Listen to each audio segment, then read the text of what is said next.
Why didn't that happen to Thor, though? Because he was lifting by himself. No, because Thor's not a pussy.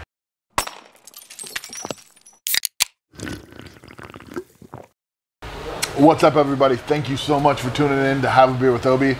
We have a special guest, Jason Poston right here. The man, the myth, the legend, four-time Olympian.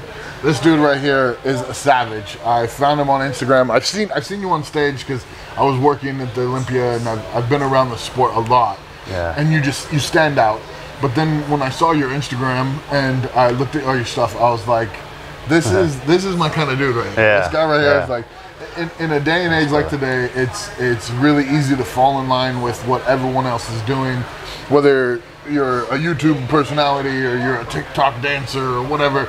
It seems like here's the set ideas and things you're supposed to do, and then everyone just goes right along with it, and then you have other people who are like, no, I want to be this way and that way, and bounce around and just show their true personality, and you are one of those people, man. So I'm very happy to have you on here. Appreciate it, brother. Yeah, no, we definitely have, we share a lot of the same kind of morals and values and things we stand for in life, and yeah, we have a lot in common there, but I appreciate that, man. Yeah, it is a crazy year. Yeah, you have people going in all different directions, man, and I kind of made a decision that I'm just gonna stick with what I believe in. Yeah. So I don't know which way I'm going, or if I think I'm in the right place as far as how I handle the coronavirus and how I'm handling political chaos right now. Right. But right now, I mean, the main thing is just to hold on to everyone I love in life, hold on to my best friends, hold on to my family, and speak truth. It seems that you value truth. You value like honesty and just you're not trying to push your agenda on anyone. You want to be you, and you're a father. You have a family. You have kids that look up to you. And in this day and age, I think it's really important for people to feel that they should be able to express themselves honestly, at the least. And I see that out of you a lot. And that's the first thing that drew me to you right away. Well, thanks, man. Aside from the fact that you're obviously gorgeous. Are we beering yet? We're beering. Oh, and this is, by the way, just before we do, this is Bud Light that we got put in a mason jar. We are here having a barbecue. We just housed Texas style. Tons of beef. So we're gonna enjoy Texas style Bud Light here. Cheers, guys. Cheers, brother.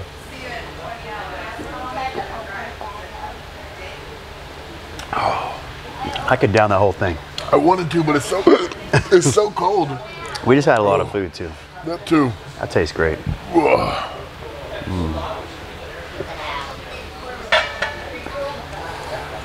Cold beer. Oh yeah, it's good. This is. I haven't had a beer out of a mason jar it's different. Since I was like 7. Better. This is the way you drink it, man. I might have to get some more mason jars at home. We got a few, but not the wide mouth. That's the way it's at. Yeah, it could be. You can pour more in there. So you've been competing in aesthetic competitions for about how long?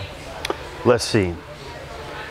2011 was a life-changing year for me, and I had to make a transition in how I trained.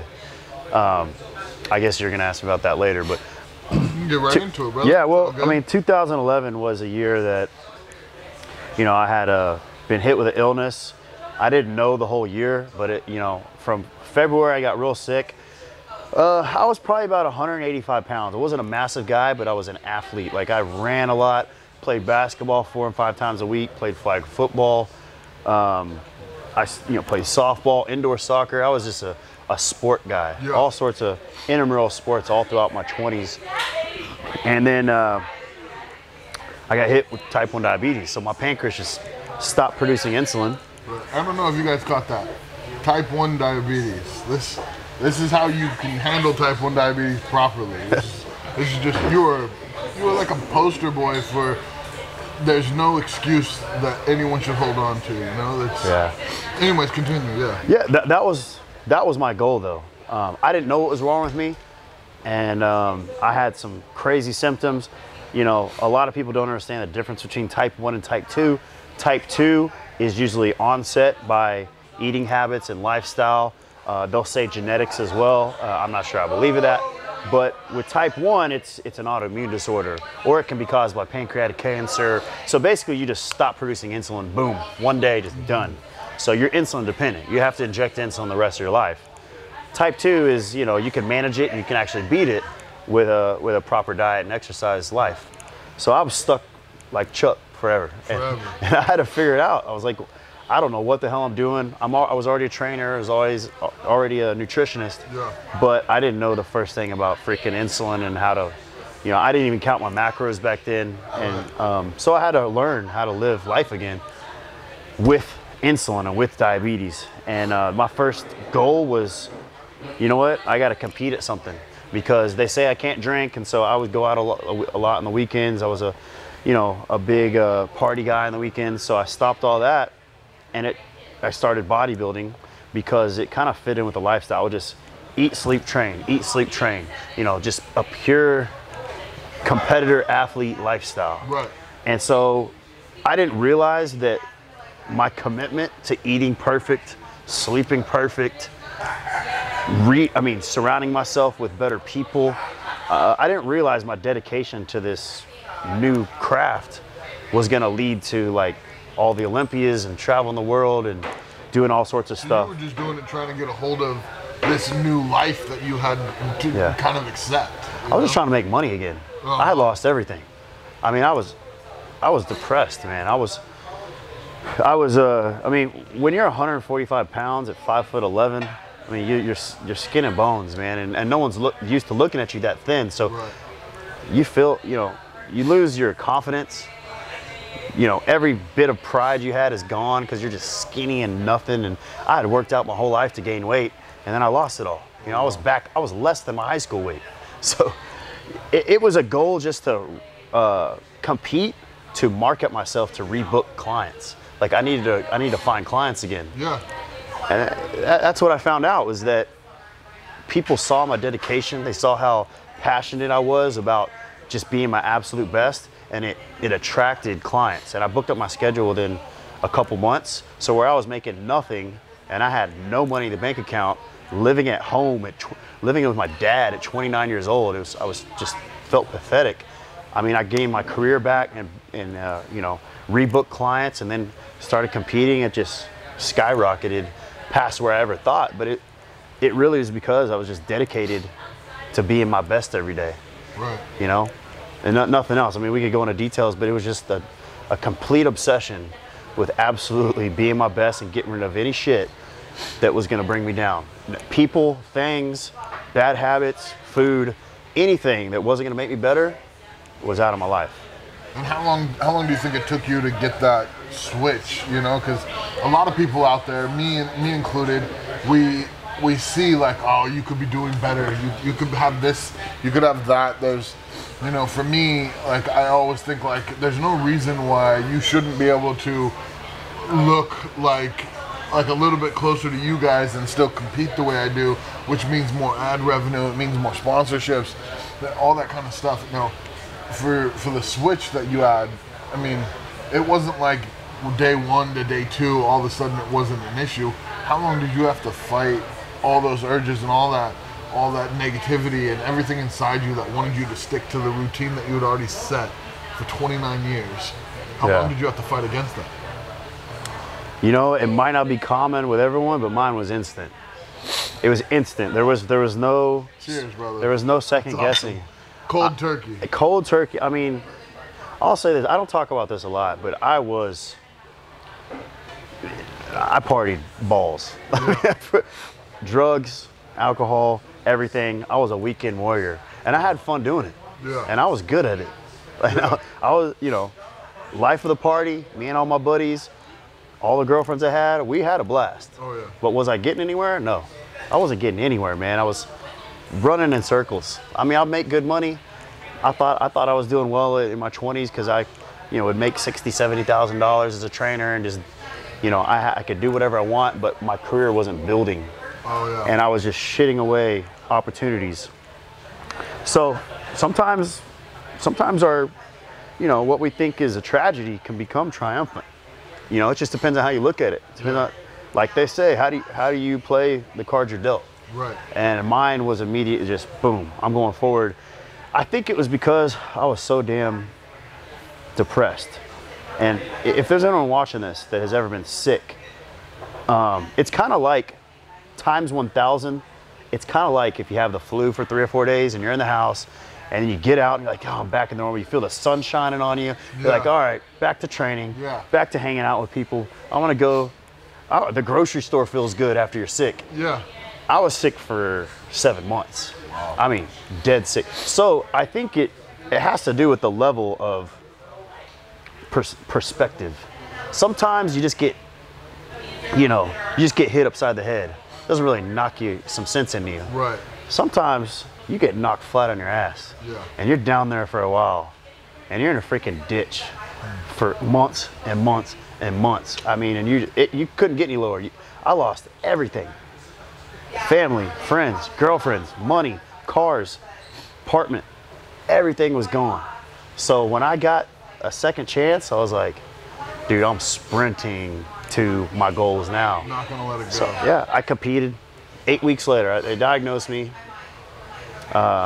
gave me insulin, felt immediately better in 5 minutes. I felt like I absorbed because I wasn't absorbing nutrients at all. I felt like I absorbed a whole bunch of nutrients. I'm walking down the hall. They said, okay, we're gonna inject you with insulin, go eat. And I was like, whew. I felt like just like a new man. I was like, all right, let's go. Let's go. And I competed, placed top 5, competed again, won a whole nother show at the amateur level. I did 2 shows and then I went to ended up getting my pro card 9 months after being diagnosed. Never thought I'd be an IFBB pro. I looked up to bodybuilders, I looked up to strongman. I never had that size, but they had the new physique division and people will shit on it and some people laugh at the physique division. But what they don't know is they don't see the perspective of guys like me. Right. The smaller guy genetically who doesn't have the capability to be a big guy like you. But I have the work ethic. I have the determination. I have the mindset. Yeah. I don't have the genetics. Right. So physique helped a lot of guys that just want to be competitive. I think the people who hate on physique or classic physique or whatever, those are the people who are just gonna hate on anything. Like when you look at those guys, first off, if you were to just take 100 regular women from around the world, show them bodybuilders, show them strongmen, show them physique, classic physique, every single one of them is going to be like, we want these guys here, every single one. Yeah. So not here in Texas though. Girls Texas, like you in Texas. Girls like the big guys in Texas. This is my state. Yeah. But like most people don't want, like, bodybuilders look like Ninja Turtles. And strongmen, we just look like gorillas, So yeah. So what do physique guys look like? They look like Arnold used to when he competed. Oh, okay. If you look at Arnold when he was like at his peak and he was doing his best, he would have just been slightly larger. Yeah. Slightly larger. Yeah, like 210 pounds, I think. Physique, so yeah.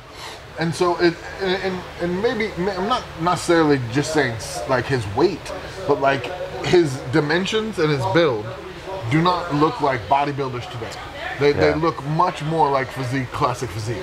Yeah. And for me, I think ultimately in the game of life and in the game of athletics and physical training, all of us want to look good. We want to feel good. We want our girls to like us, and we want people to aspire to work as hard as we have so they can do exactly what we've done. And I think that your guys' niche really hits that for more people. Yeah. Like there's a big group of people that are in that weight range, that size range, and they're like looking at Kai Green and they're like, man, I could never be a Ninja Turtle like that. And they're looking at me and Brian Shaw and they're like, oh, I'll never be 6'9", 420, But they can. It's like you guys jumped in and became the CrossFit of the aesthetic world.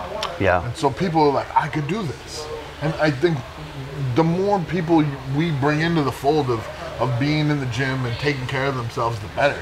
And you guys brought a big group of people. Yeah, that's what it's about. And I know you get it, and I'm glad because it's not always if you do something, it's why you do it. Right. And why I did it was simply to you know, rebuild a career. And then what I got from it was a lot of people that I inspired, and I was completely honored to do that as a type 1 diabetic. To be I wanted to be the first type 1 diabetic man to go to Olympia. There was a female, yeah, 4 times. There was a female who did it, and I respect the hell out of her. And she's actually one that mentored me, taught me how to manipulate the insulin. I couldn't eat and diet and train like everyone else. So that was the goal. Is like, it wasn't to be famous, wasn't to make tons of money, wasn't, you know, it was just a wholesome reason to, like, I want to be my best, teach other type 1 diabetics, hey, you can attain this too. Yeah. So when you have a wholesome reason why you do stuff, usually some good things come from it. Yeah, I've found that too. Yeah. So next topic, random. Definitely not in line with this talk here. We're flipping it real quick. I'm just gonna say, since you brought it up, randomly switching tracks here, got into the nice sweet stuff. I think we should get into this. So, word on the street is that you had a less than friendly interaction with my buddy Eddie Hall at the airport, and so I wanted to catch your that dude, cover your man. text. No, I'm kidding. Oh, yeah, that's Kevin LeBron. There we go. Yeah, no, I don't. It was actually pretty friendly, but it was interesting because with all the drama that was going on with Thor and Eddie and this deadlift challenge or breaking the record, and at the time we were in Columbus. This is right when Corona hit big news. Right. Were they going to have the Arnold or not? Well, they decided to have the Arnold. Well, they shut it down for spectators. Yeah. And they still had the show, so Yeah. you went. Yeah, only athletes could go, only people with title sponsors. So I was there with the title sponsor. Mm-hmm. Me and Thor we've been friends before we were with Rain, but we're both with Rain. So we'll do some traveling together. We'll be the same shoots and all that. But anyway, so I was, the whole Arnold's over. Thor won. I had been caught up a lot on what was going on. Mm-hmm. And so I don't know Eddie. So I'm going to take Thor's side in this because all I've heard is everything going on.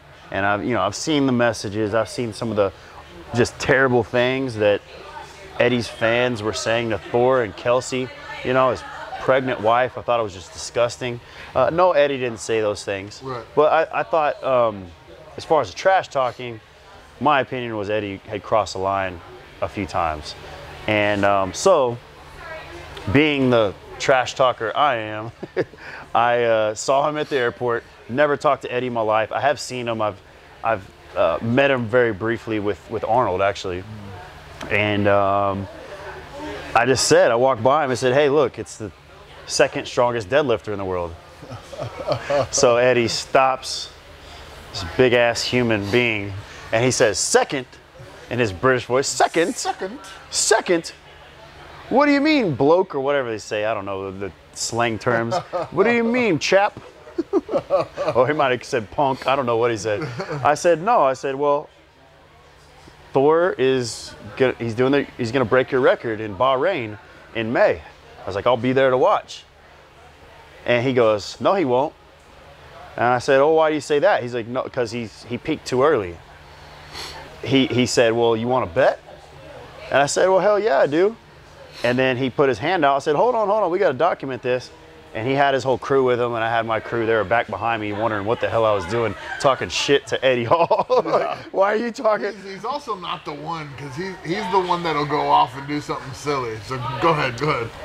I mean, I was respectful. I wasn't going to be a dick. Of course. That's not how I am. But I was simply getting my friend's side that I think Thor's going to break the record in Bahrain.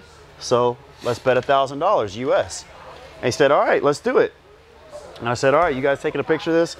So I don't know if his friends took the picture or whatever, but I said, I'm going to hit you up on Instagram. We shook on it, bet $1,000 US. And he says, he just walked away, says, not going to happen. And that was the last I heard. Then the whole scenario changed. The coronavirus canceled Bahrain, and Thor ended up doing it at his home gym in Iceland. And then I saw your commentary, and then that was that. So I have tried. I'm not the one to I don't really care about the $1,000, but Eddie. I think the bet gets like if we were betting at a bookie, if the event gets canceled, then all bets go to the bookie. Yeah. I'm not saying you guys had an official bookie bet or any of that. Yeah. But we briefly spoke about this a second ago before we got on camera, and I was like, it's really important, and we talk about this on camera because he and I both disagree, which I think that's actually a really good thing, that you can be on camera with someone who you disagree with and still have a decent conversation. I don't feel any way towards you. It's whatever. Nah. But I feel as though Thor overstepped by a lot. He came out and he talked trash about Eddie for 2 years, saying that Eddie didn't win Worlds, Eddie this and that. Publicly or behind the scenes? No, that was public. I haven't seen that. He said it at Worlds. So when Eddie won Worlds, at the end, he said he was going to retire. He said that his beloved sport has been tainted. That's because he was pissed at the judging, though. I understand. It wasn't really Eddie he was pissed at. No, he wasn't. I mean, I don't know. I'm not saying who he was directing at. He was saying that they cheated for Eddie to win. That was his statement. So for Eddie, that's where it all started, and it went the other way. And the truth is they were rubbing against each other the wrong way before that. Yeah. Like a lot of people don't talk about that, but I was there. I've seen them. What happens is Eddie's got his people, Thor's got their people, and they're competitive. Yeah. And if you and I it was obvious. If this was the last thing on earth to drink, and you and I were here, we'd both be disagreeing about who should be drinking it. You know? And so I have a feeling you'd win that battle, though. It depends how quick you are, you know? So when Eddie won, it was kind of like that was the straw that broke the camel's back. It was back and forth, just tons of stuff. Thor always brings a big group of people to Worlds. Eddie always has his crew, and they just don't get along. They never did. They're both super competitive. Honestly, I think both of them suck. I hate them both. I wish they would just both disappear. So they had beef going back way before Eddie won, and I just felt like when Thor said that was kind of in competition, and when it did happen, I gave him a lot of leeway for it because, I mean, I've said crazy stuff in competition. I'm a trash talker, just like you were saying. Oh yeah, I am. Yeah. I was raised with. In the heat of the moment, man. Sometimes you say shit that you don't mean. And sometimes you mean it and you don't mean it later. You know. The only problem is if you're the person that absorbs it. Right. I had stuff about it. You could say the worst thing to me in competition. Yeah. After the competition, we could shake hands. Right. You know. But so what happened was is I thought that was the end of what Thor had said. And come to find out, he had been saying the same thing for 2 years. And if you look at his stuff now, I mean, all he's doing is playing video games, so you got to watch his Twitch. And if you watch his Twitch, then he's talking about like the same shit, like the same stuff. He's saying that Eddie cheated, Worlds cheated, this and that. And then I've got to look into it. But supposedly he was talking shit about me, but I don't even know if I believe that. Well, that doesn't even matter. Yeah. I'll call him after this. Well, I'll ask him. Call him. No, you know what? I think all that is. There is a way that we can divide the fans. I'm not a person to divide so far as where you start disliking each other. And what I saw was Eddie's fans and Thor's fans literally hating each other. Me, I personally, I'm getting. All I do is comment on Thor's page like, "Let's go, brother. Time to take this record." Right. What a friend should do. Right. On a friend's page. Yeah. Or whatever. And then I would get hate messages. Yeah. So I don't like to see that. The reason why I don't like to see stupid crap like that is because I would like to think better of all the grown men out there. And I would say women too. No, it was all men. Mm-hmm. All these little boys just being hateful. What are you doing with your time? That's regardless of the fact that these two don't like each other, they're competitive. I think, we want to keep it healthy for the sport.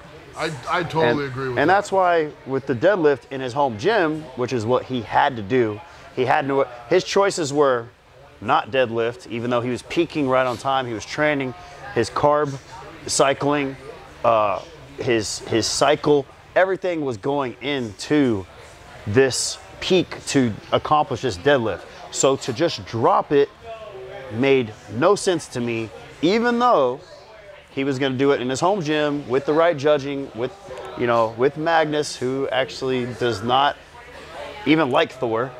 So I thought that this was a great opportunity for everyone, regardless of the circumstances. Thor had no chance or no decision. Yeah. He had no choice. Well, his choice was either not do it or do it. Well, he had a choice in how he presented it. And how he presented it was the new record to beat the old record. But it's not. If you were to say this is the heaviest deadlift anyone's ever picked up from the floor, fine. Those words are important. But when you say this is the new world record, you're saying that this apple is now better than this apple, but this is an orange. It's a different. He went, like, Eddie didn't do it in a gym. Eddie didn't do it without any other competitors. When Eddie did it, even if you look back at that competition, it was crazy. Everybody was like all over the place. Yeah, Jerry Pritchett tore his hamstring. There was blood all over the floor. Like all these different things that you can only have in competition is different. So like say, why was there blood on the floor? Got busted a bloody nose when he was deadlifting. So like there was. Why didn't that happen to Thor though? Because he was lifting by himself. No, because Thor's not a pussy. Well, Eddie wasn't the one that bled. Now he did bleed. Eddie bled. Eddie bled after that deadlift. Oh, I don't know. But it wasn't him who had the blood there. Like the blood was already on the mat. So, like, imagine this. Imagine you went up on stage and you went to Olympia and you had 5 other dudes on the night. You crushed. You won. And then that same night, another guy stayed home, did it in his home gym with his own lights, his own camera, and filmed it. And they said, wait, no, this guy looked better. That's the difference, you know? It's like, I'm not saying but you're forgetting one thing. There's a freaking pandemic going on. No, I understand that. So if there's a pandemic, I'm gonna, even though I hate the son of a bitch, I am going to say, you know what? He has no other option. I do agree. There's a coronavirus and a scamdemic going on. I get it. So, I get it. I totally agree with that. That's what I'm saying. I'm not saying he chose for it to be there, and it does suck for him. It sucks, but it's still, you can't say that it's the same. It's not. Yeah, I mean, no, it's all in exact wording that you choose. Luckily, the truth is in strongman, there's a freaking ton of records that were done off like that, and they're ridiculous. People go back and look, and they're like, "Oh, Eddie did this record wrong," and they'd be right. So I'm arguing a point for Eddie, but I'm not really arguing it for Eddie. I'm arguing it for the sport because neither side has held up that end. I've seen so many arguments about this, like Eddie petitioned to do a world record in his own home gym too. He asked for permission for a log lift, which you wanted to do that too, right? Like you're not in my gym. No, that's why I don't do it. I don't do home gym. Well, no, I'm saying that if I did, I would call it a home gym record. Yeah. Right now, like somebody broke the American log press record, and all it took was a fog light and some smoke, and it was like, oh, now all of a sudden it's a fucking log press record. That doesn't mean shit. Yeah, but here's the deal. He had judges there. He had the judge. You know, yeah, he had the main judge who actually has been against him as far as back in 2000, was it 16? I've been there. They've had their differences. It's not like he's on Thor's side. No, he's not. And I would not call it fake in any way. I would say the weight was right, everything. The scenario plays out like this to me. In a world that's in chaos with this Chinese virus going around, all right, I think that Thor did what he had to do. Now, is it the same environment? No. But also, you have to remember that some people thrive in different environments. Some people thrive on their own, in their own gym. Some people thrive in front of people. Right. So, are you saying Thor's lying when he says, I thrive in front of people? No. Because I've seen him in front of people. He gets high. He's like high as a kite when it competitions. Because some people thrive in different environments, you're supposed to make them the same. That's what I'm saying. Yeah. And honestly, but Thor had said he didn't want to do it in his home gym. I agree. I believe him. It's just that's what he had to do. I think your point is actually the way a lot of people feel, and the way I'm talking is the way a lot of other people feel, and they're both right. They both have merit. You may be, and I might hate you, which is all true, but it doesn't mean that you don't have, like, you got a little bit lucky, and Thor actually kind of has a little bit of a point. Yeah. Well, you know what? All of this is going to play out because I'll tell you what. Excuse my language, but f the deadlifts. We're going to see some skulls getting smashed. They're going to smash each other's face in, and we're going to see, like, I love it. I can't, actually, I don't love it. I can't stand the people who are like, oh, this stupid fight. Are you kidding me? This needs to happen. This is going to get more views. It needs to happen. I mean, Logan Paul, these YouTubers that have never competed in anything in life other than subscribers. Yeah. Shout out to them for making a load of money. Fine. But you got two of the strongest men in the world about to bash each other's face in? Yeah. Yeah. That's pretty cool. And I want to get on that card. Yeah. I'll fight you. You have to pay me a lot of money. I want my life insurance in check. It's important I think it's, for me too, I totally agree. Like when I was a kid, if you had a disagreement and you guys couldn't settle it with words, you walk it out back and somebody squared you up. And that was it. Yeah. Two things. A quick way to end things because it's serious. Yeah. Fighting now is like, oh my God, you're gonna fight? No, it's a quick way to figure out if you're really that upset. And I don't know. If I disagree with you that much and you disagree with me that much, then we're gonna fight. Right. And we're gonna figure it out. But if not, you just keep smack talking and talking. That's where the social media. That's where the world is right now. You're safe behind your computer. Yeah. But I was gonna say, I've never lost a fight per se, but I've never been around someone winning or losing a fight who's felt worse afterwards. Even when you lose, you're like, you know? Yeah, because you might earn some respect for the guy who just beat your ass. Right. And I want to say two things. Two things that I hope for with this fight. First off, I hope that they both show up ready to go. If they have a year and they don't show up ready to go for the entire thing, if they gas out in 30 seconds, I'm going to be extremely disappointed. And second, I hope that they can shake hands afterwards. I think Eddie's going to be the one that gasses out. I hope neither of them they should get half their money docked if they gas out in 30 seconds. You know what? No, I do think Thor's gonna win. Just because I think he's a better athlete. You think Thor's a better athlete? Yeah. He can't even bend his knees. He walks around like Frankenstein. He was a college basketball player. Yes, 40 years ago and 300 pounds ago. He used to suck. Who moves quicker at strongman, though? Who moves quicker in Iceland? Who moves quicker at strongman? Neither of them. They both retired. I move quicker in strongman now.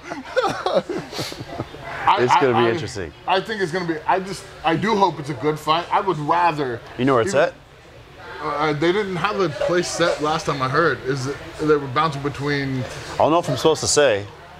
Hope I don't lose my sponsorship for this, but it's in Vegas. I was happy for that because I don't have to travel overseas. Nice. Vegas will be a good one. It's in Vegas, yeah.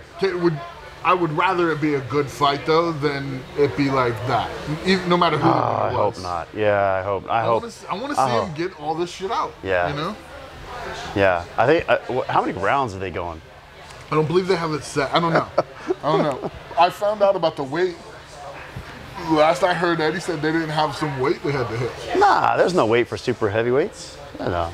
Once you're over like 250, you're just over 250. Maybe I could get in as like a tag partner.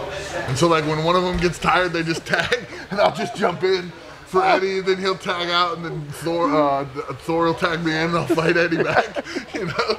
That'd be cool. It'd be like that would be cool. They might need that. But I think they're gonna get conditioned. They should. Because if they're serious, and they are serious athletes. If they got a freaking year, I mean, if I was paying for pay-per-view and they gassed out in less than a round, I would be pissed. I would be pissed. Yeah. I don't think we're gonna see that. I think if we would have had the fight this November, we would have seen that. Yeah. But, I mean, it takes a while for you to get that tank, you know. They need a good. I mean, they give them a year and a half time. They need a year and a half to train. Yeah. I would need a year and a half to train. I already started training. I don't even know a fight yet. I'm just hoping somebody wants to get punched in the face.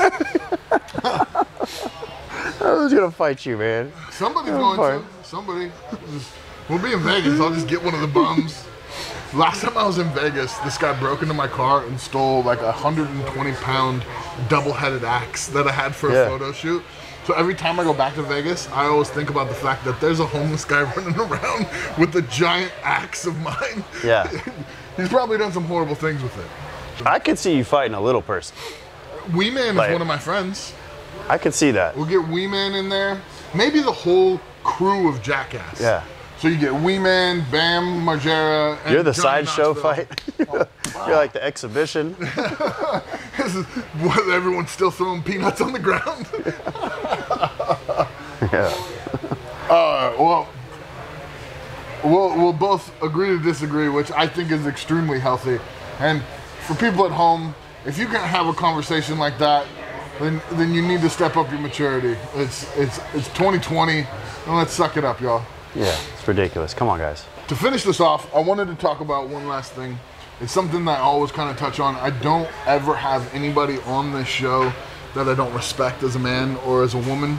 And for you, I really wanted to talk about the process that you took, that you went through. You said you lost everything, you clawed your way back, and now here you are. You've got twins, these little monsters running around and everything. I wish they could have came. Yeah. I'm sure that they would have been bored sitting there watching us eat all night. No, they love big dudes. Oh, really? It's weird. Like, I have some friends. I mean, I'm friends with a couple strongmen, man. I don't know what it is when they've never seen a guy your size, and they think it's so cool. Even at 1.5 years old, oh yeah, they like just look at you different. Like, wow, you're like a cool toy. I get that from a lot of like, but if you go like 3 and under, yeah. But if you go between 3 and 7, they don't like me. Yeah, they start understanding danger. Yes.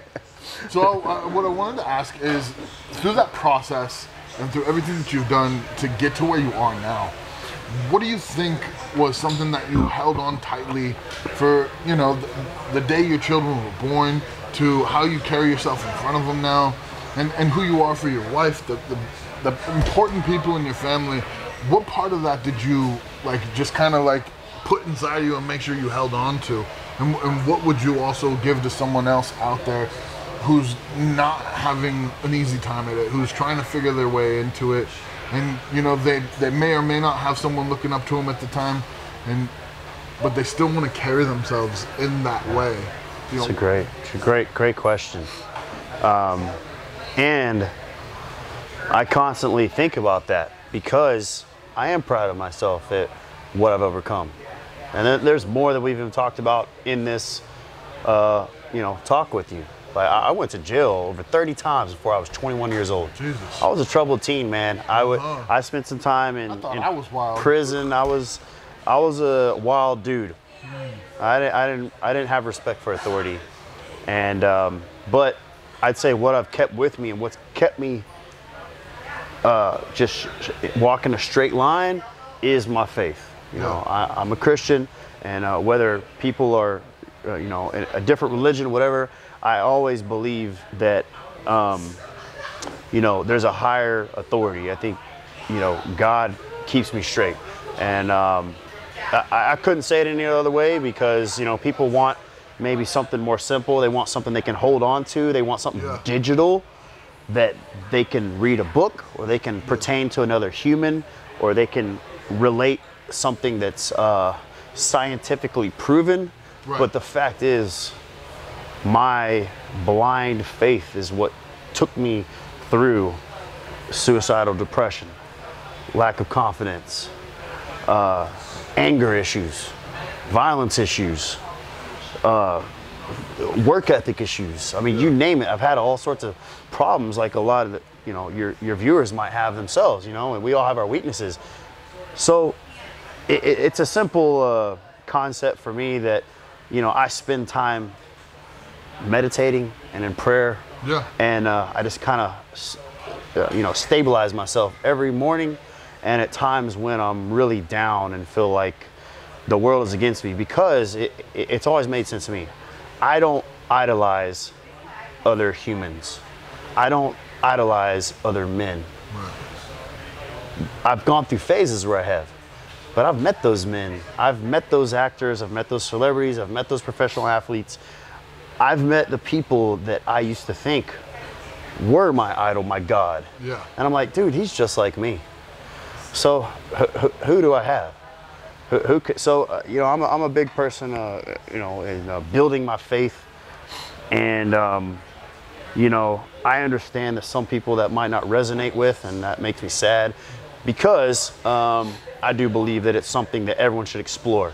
Whether it goes bad or good for you, you should explore it rather than deny it. And I'm not trying to get too religious on your, I like what you're talking about, because me myself, I grew up with nothing. Like, we were poor, and when I was 11, we started going to church because they would give us food. So we started going to church, and I never felt comfortable there. I had a bunch of bad experiences, and then I just stopped going, stopped praying, lost all that. The night my son was born, sorry. The night my son was born, I started praying again, and I haven't felt as good since. Yeah. And then I started, when my son was old enough to, I started having him kneel and pray with me, and my life has been so much better for it. Yeah. And I don't talk about it all the time.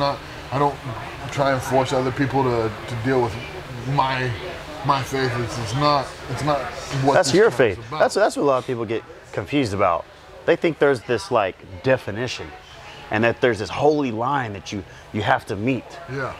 It's not like that, man. Right. It's like everyone has their own level of faith, their own walk with God, and you know. It reminds me, like when I was a kid, the guy who got me to go back to church was talking to me, and he was talking to me about, there was a man who used to walk with God, and he used to walk in the orchard with God, and always have these long conversations, and they were like best friends. They would meet every single day and walk and talk, and they were so close. And then that man went to church, and then he stopped going. All of a sudden, God was like looking for him, trying to figure out why he wasn't coming anymore. Yeah. So God came out and he talked to him. He's like, "How come you haven't been walking with me?" He says, "Well, I went to church and I don't know how to pray like that, so I just stopped doing it." And that always stuck with me. That like you don't have to go to this place. You don't have to talk to that person, and you don't have to say these things. Nah. You just have to. That's religion. Exactly. Man-made religion. Exactly. Man-made religion. We're not supposed to be religious. We're not supposed to follow man's values, man. That's why you pray. You figure out what the heck you're supposed to do. You know? Yeah. It's worked for me. Yeah, me too. Yeah. Well, I appreciate you being here, man, and it's one of the best talks I think we've ever had. Yeah. I mean, you're obviously ridiculously mentally ill for your Thor love, but you got something good. We have the same sponsor. I have to. Yeah, right. I'm kidding. He's kidding. Thanks for the beers, man. Anytime. Well needed in this crazy year, man. Well needed. We're gonna do like 6, 7 more?